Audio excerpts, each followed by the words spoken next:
Isang mapagpalang araw muli sa atin mga ka-voltage at meron na naman po akong panibagong customer at ang ipare-repair nila sa akin ay isang automatic washing.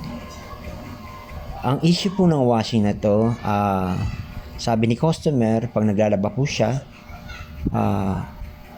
mahina na po daw ang pagwawash. Pagka marami na po daw inialagay, mahina na hong magwash. Then after naman po ng pagka-washing niya, mag-dryer na po siya,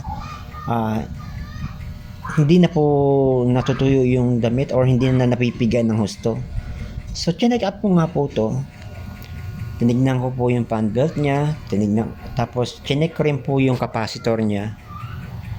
Yun na nga po, ang problem niya ay yung capacitor niya, yun, yung itim na yan, yung black na yun. Mahina na po, kaya po pala mahina na ang ikot niya ng motor niya dahil mahina na po yung starting capacitor. So kaya kinausap ko si customer, sabi ko sa customer na papalitan namin ng bago. At ayun na nga, si customer mismo ang bumili ng capacitor at inintay ko na lang siya para ikabit ko po. Tapos ngayon, yung fan belt ng washing ay ng motor. Ayan, check up ko rin po kung anong problem niya. Medyo maluwag na rin po siya. Pero usually okay pa naman, pero parang hindi na rin siya tatagal, kaya siyempre sinabi ko kay customer para isang gawaan na lang, palitan na lang ng bagong fan belt para hindi na baka na hindi na tumagal yung fan belt niya.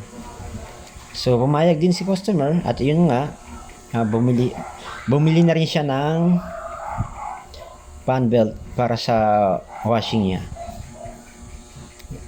After nga po niyan, chinek up ko yung mga iba kung may mga ibang sira pa ba, pero okay naman po ang lahat. Ang problem niya lang talaga kaya mahina siyang umikot dahil yung kanyang capacitor is weak na o malapit na siyang madry, kaya need na talaga siyang palitan.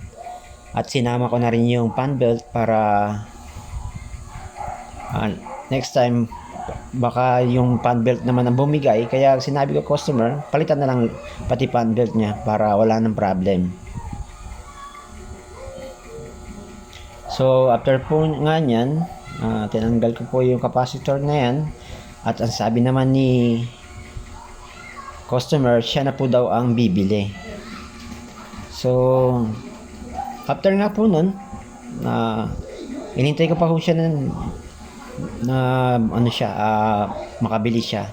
Then kinabit ko po yun at nung tinasting ko na po siya ay okay naman po at nakapaglaban na po si customer. At maganda na ho ang ikot ng washing niya, pati ang dryer niya ay nakakatuyo na rin siya.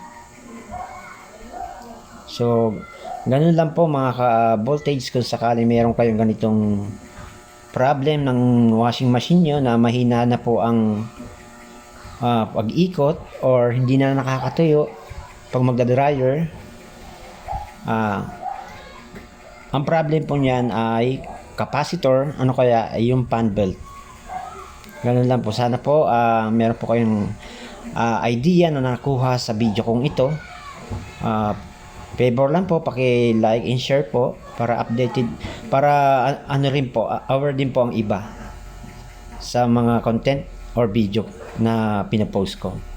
Maraming salamat po and God